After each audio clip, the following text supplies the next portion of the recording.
সত্যি তো যুগল মূর্তি সামনে আমার, আমি এতদিন ধরে তপস্যা করে সেবা পূজা করে দর্শন করতে পারলাম না। আর তুই মাত্র কদিন হয়েছে এসেছিস, কোন মন্ত্র তোর জপ নেই, তুই সেবা পূজা করিস না, অথচ এই ঝাড়ু দিয়ে কোদাল দিয়ে পায়চা দিয়ে তুই এমন কি ভজন করলি রে যে যুগলে মূর্তিতে দর্শন করে ফেলেছিস, যেটা আমি মানলাম না সেটা তুই করেছিস। বাহ বাহ, শোন, তোকে আমি অবহেলা করেছিলাম, এখন বুঝতে পারলাম কাউকে অবহেলা করতে নেই। ভজন শুধু জপে হয় না, ভজন অন্তর দিয়ে হয়, বিশ্বাস দিয়ে হয়, নিষ্ঠা দিয়ে হয়। সারাদিন মালা জপ করবেন, ভজন হবে না যদি লক্ষ্যটা ঠিক না থাকে। লক্ষ্য যদি ঠিক হয় তাকে লক্ষ্যেশ্বর বলা হয়। এক লক্ষ্য, এক লক্ষ্যে মালা জপ করতে হয়। এই জন্য যখন জপমালা হাতে নেওয়া হয়, শাস্ত্রে কি বলছে, আগে দর্শন করো। ত্রিভঙ্গ ভঙ্গিমরূপং বেনুরন্দে করাঞ্চিতম গোপী মণ্ডল মধ্যস্থং সুবিধং শ্রীনন্দনন্দনম। এটা ধ্যান মন্ত্র, আগে ধ্যান করুন। কোথায় প্রবেশ করছেন আপনি? মালাটা কিন্তু খেলার বস্তু নয়, এটা ভজনের বস্তু। এই ভজনটা ধ্যানের দ্বারাতে হবে। আপনি মহারাসে প্রবেশ করলেন, ওই রাস দর্শন করিতে করিতে ত্রিভঙ্গ ভঙ্গিমরূপং, মানে ভগবানের ভঙ্গি তিনটা, মানে তিনি তিনটা ভঙ্গি দিয়ে দাঁড়িয়েছেন, এই জন্য ত্রিভঙ্গ বলা হয়। তিনটা ভঙ্গিটা কেন করলেন? কেন তিনি কি সোজা হয়ে দাঁড়াতে পারতেন না? এক দুটা বাঁকা করতে পারলেন না? না, তিনি তিনটা বাঁকা করেছেন। ভাগবতে দশম স্কন্ধে বাঁকা তত্ত্ব বলেছেন। কি বলছে? বলছে ভগবানের তিনটা বাঁকার তিনটা নাম আছে। প্রথম যে বাঁকাটা দিয়েছেন, ভাঙাটা দিয়েছেন, তার নাম হচ্ছে ভাব। হে জীব, তুমি ভাবতে শেখো, ভাবুক হও, ভাবের করে তুমি আমাকে দর্শন করতে পারবে। যদি তুমি ভাবুক না হতে পারো, তুমি আমাকে দর্শন করতে পারবে না। তাই প্রথম হলো ভাব, দ্বিতীয় হলো কান্তি।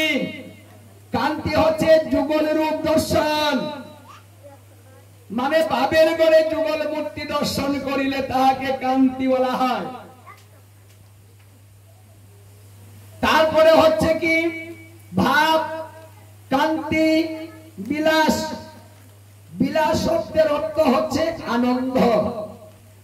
আমরা যখন ভাবের গড়ে যুগল মূর্তি দর্শন করব তখন মন আনন্দে ভরে যাবে, কারণ তাকে দর্শন করলে তো জীবের আর নিরানন্দ থাকতে পারে না।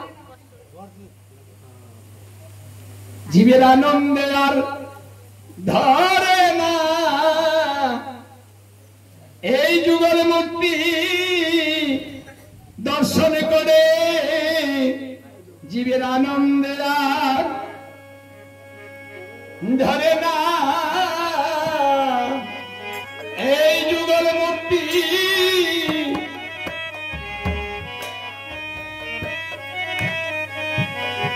আনন্দে ধরে না। এই যুগল স্বরূপ দর্শন করে আনন্দে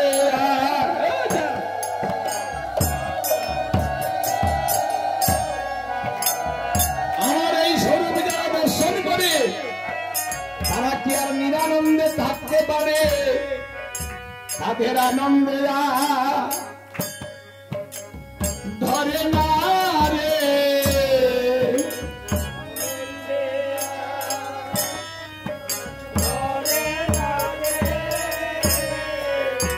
যারা জন্মে জন্মে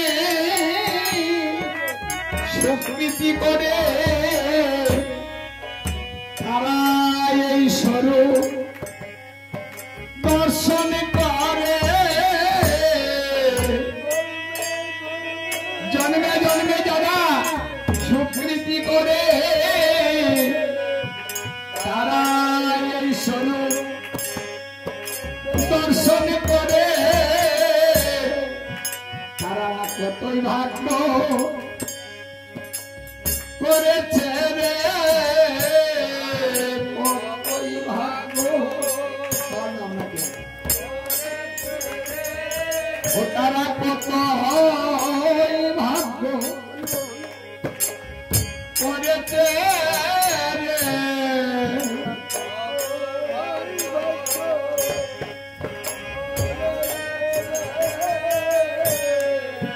তাই তো যুগের মূর্তি দর্শন হয় রে, কতই না ভাগ্য করেছে রে।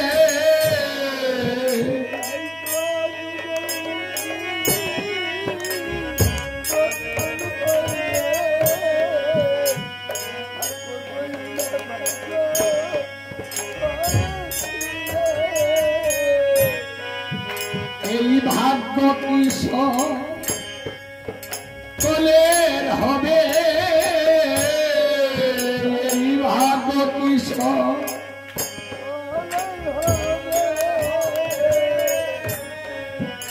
এমন মূর্তি দর্শন হবে, এই ভাগ্য কি সকলের হবে।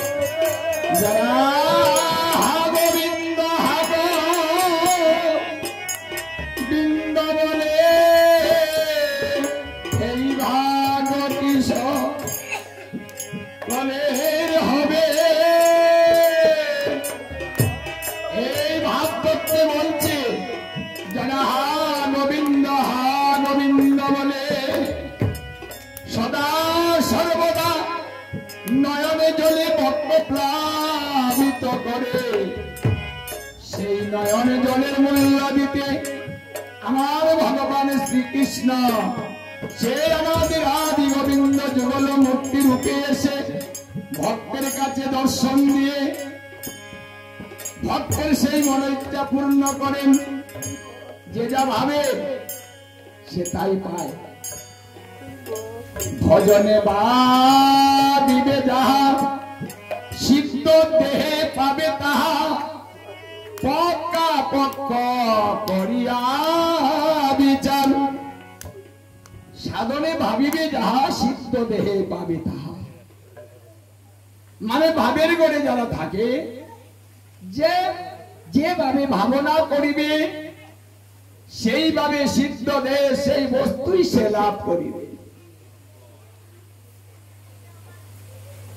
তাহলে এই স্বরূপ গুরুদেব প্রথম দর্শন করলেন, পুলন্টিত হয়ে গুরুদেব যুগল চরণে প্রণাম করলেন।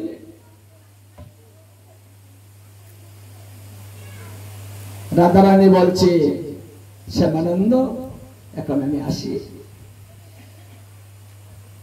ঠিক আছে, আসি। চলে গেল।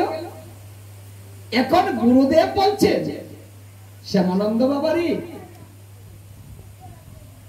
ভক্ত কৃপা ছাড়া যুগল দর্শন হয় না। দেখ, তোর কৃপাতে আমি যুগল দর্শন করলাম না, কারণ ভক্তের কৃপাতে যা লাভ হয় তপস্যা করে তা লাভ করা যায় না। শুন বাবা, আমার সাধন ভজন দিয়ে আমি মুক্ত হতে পারবো না, তুই আমাকে কৃপা করবি বাবা, পরপারে তুই আমাকে উদ্ধার করে নিবি বাবা, কথা দে, তুই কথা দে আমাকে। আমি ভগবানের নাম আর নিব না, আমি আজ থেকে তোর নাম করব, তুই আমাকে উদ্ধার করবি বাবা। যে গুরুদেব, আপনি তো আমাকে এই শক্তি দিয়েছেন, আপনার শক্তির বলেই তো আমি যুগল মূর্তি দর্শন করেছি, আমার নয়,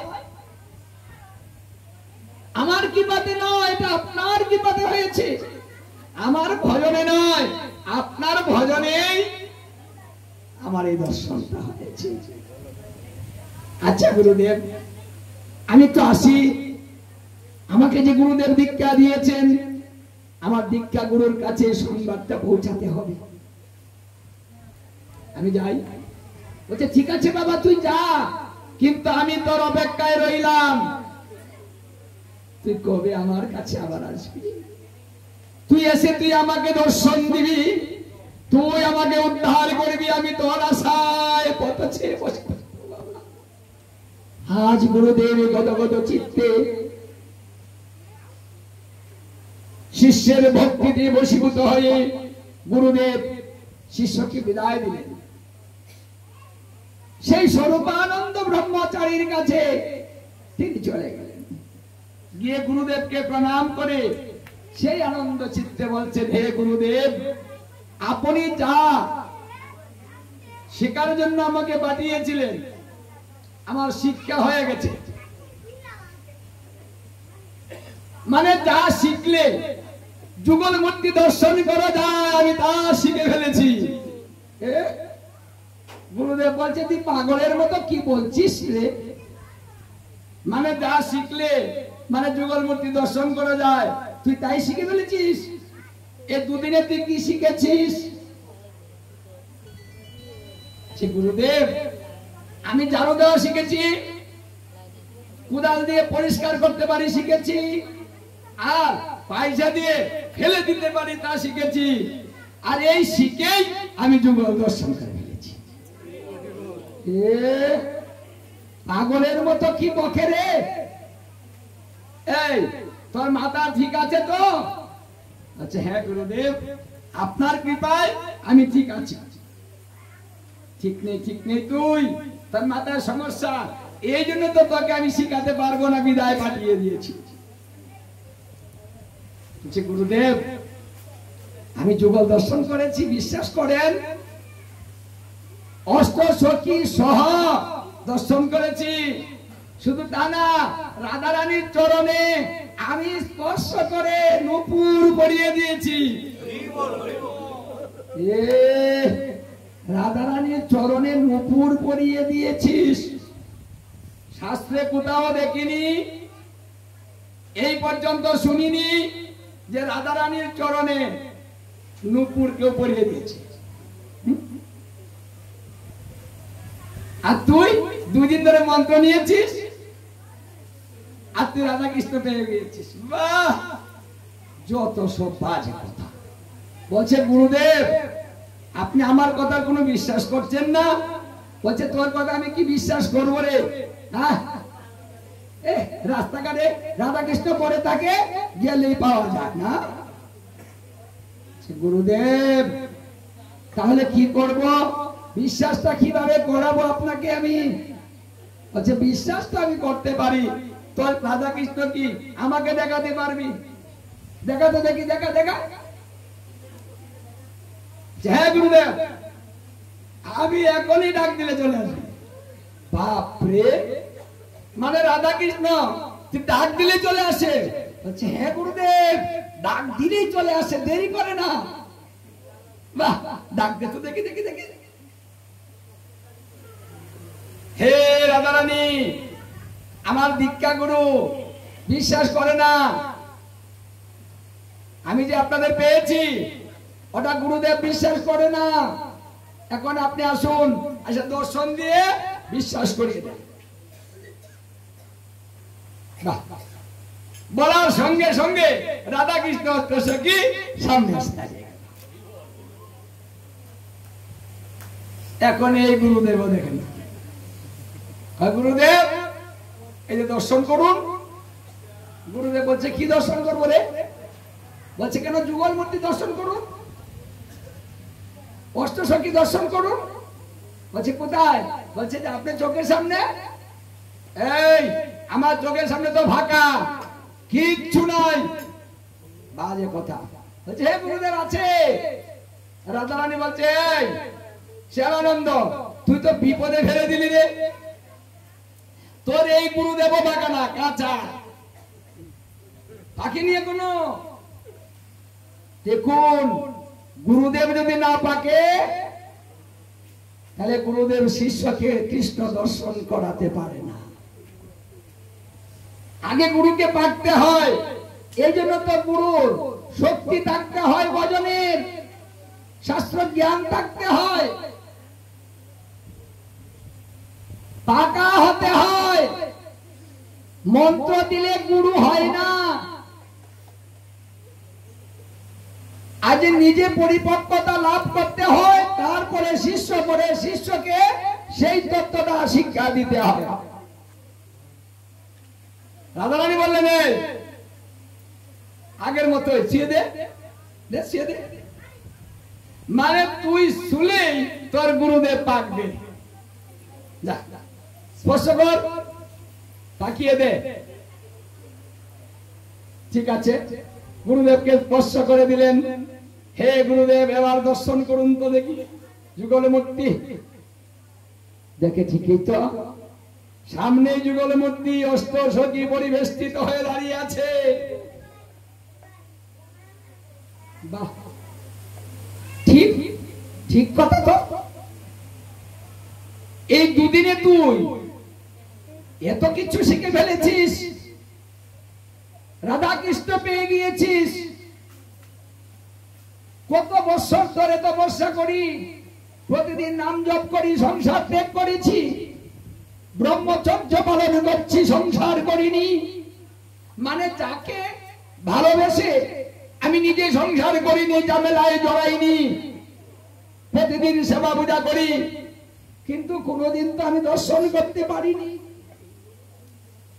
তুই দর্শন করে ফেলেছিস। শুধু তাই নয়, তুই আমাকেও দর্শন করিয়ে দিলি। কি করে সম্ভব তা আমি আজকে বুঝতে পেরেছি। যার বিশ্বাস নাই, যার ভক্তি নাই, যার নিষ্ঠা নাই, সে কখনো ঈশ্বর দর্শন করতে পারে না। আমার ভজন হয় না, ওটা বিশ্বাসযোগ্য ভজন নয়। আমার আছে অহংকার। তিনি তো বলেছেন অহংকারী পাপী যারা আমার দর্শন কখনো পায় না, তারা অহংকারী পাপীরা দর্শন করতে পারে না। আমি যে অহংকারী, আমি ভগবানকে সেবা দেই, আমি প্রসাদ বুঝি, আমি ব্রহ্মচারী, আমার মধ্যে এই অহংকার কাজ করে। সেই কারণে আমি যুগল মূর্তি দর্শন করতে পারি না। তিনি বলেছেন যে অহংকার করবি তার কাছ থেকে সহস্র যোজন দূরে থাকবে। মানে যে ভক্ত মানে অহংকার করবে তার কাছ থেকে সহস্র যোজন দূরে থাকবে। তাহলে আমি দর্শনটা কি করে করব? তাই তো করতে পারিনি।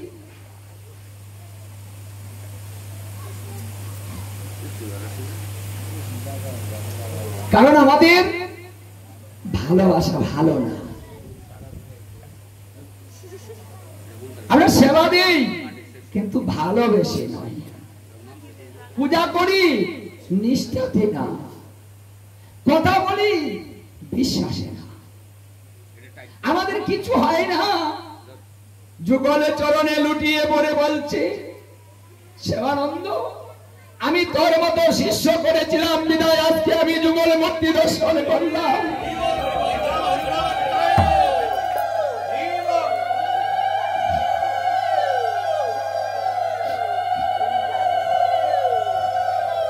আমার হরিকে যে ভালো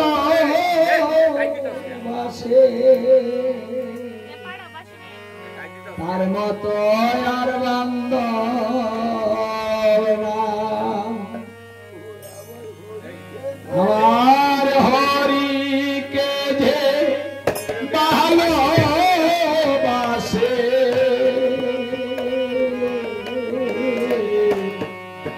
তার মতো আর বান্ধব না।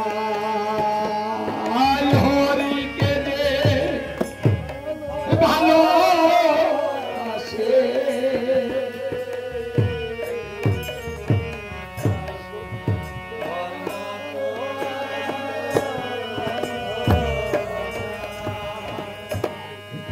আমার মনে বলে তাকে পেলে নয়নে জলে পা ধোয়া। হরিকে যে ভালোবাসে তার মতো আর বান্ধব নাই।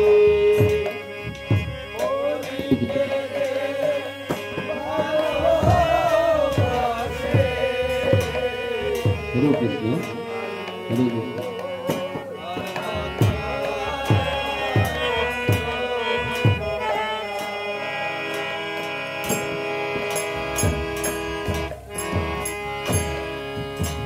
হরির নামে কে উদাসী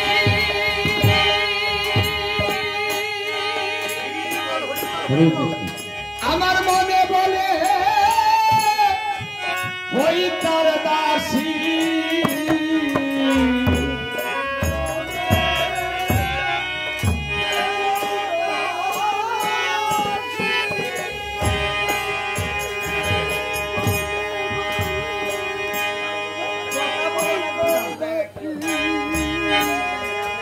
হরি নামে যে উদাসী আমার মনে বলে ওই তার দাসী। হরি নামে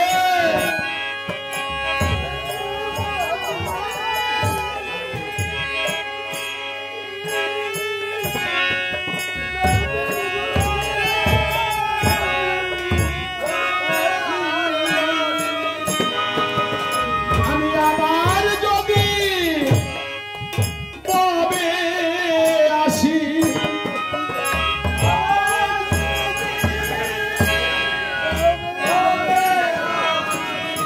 আমি আবার যদি ভবে আসি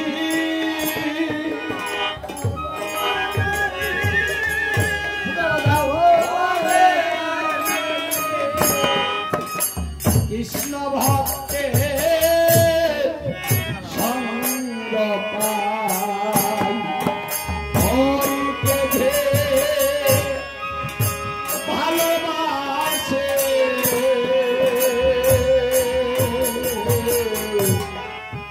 তার মতো আর বান্ধব নাই।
যেন এমন কৃষ্ণ ভক্তে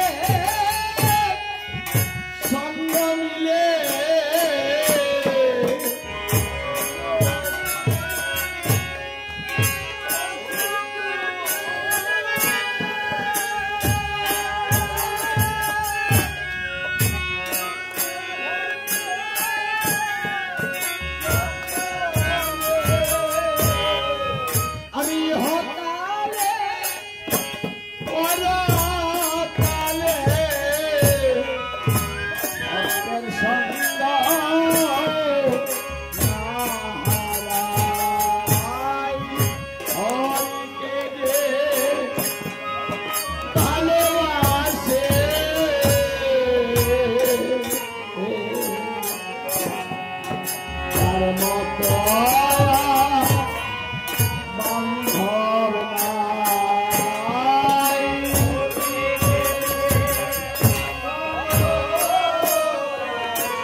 করে ঘর থেকে বেরোই, ওটা শুধু যাত্রাই হয়ে যায়। কিন্তু একদিন আমাদের মহাযাত্রা করিতে হবে, যে যাত্রা করিলে আর কোনদিন সে ফিরে আর আসে না, সেই যাত্রাকে মহাযাত্রা বলা হয়। সেই মহাযাত্রা কখন জানি কার হয়ে যায় কেউ জানে না। এক সপ্তাহ পূর্বে মুক্তাগাছাতে আমি সকাল বেলায় গিয়ে কীর্তনের একটা নিমন্ত্রণ দিয়েছি। আমাকে প্রণাম করে কিছু দক্ষিণা দিয়েছে আর বলেছে একদিন এসে আপনি থাকবেন, একটু ভোগ রাগ করে একটু প্রসাদ দিবেন। আর এবার কীর্তনে অবশ্যই যাব। আমি চলে গেলাম বেলা 12টার সময়। ময়মনসিংহ ডাক্তার দেখিয়ে যাওয়ার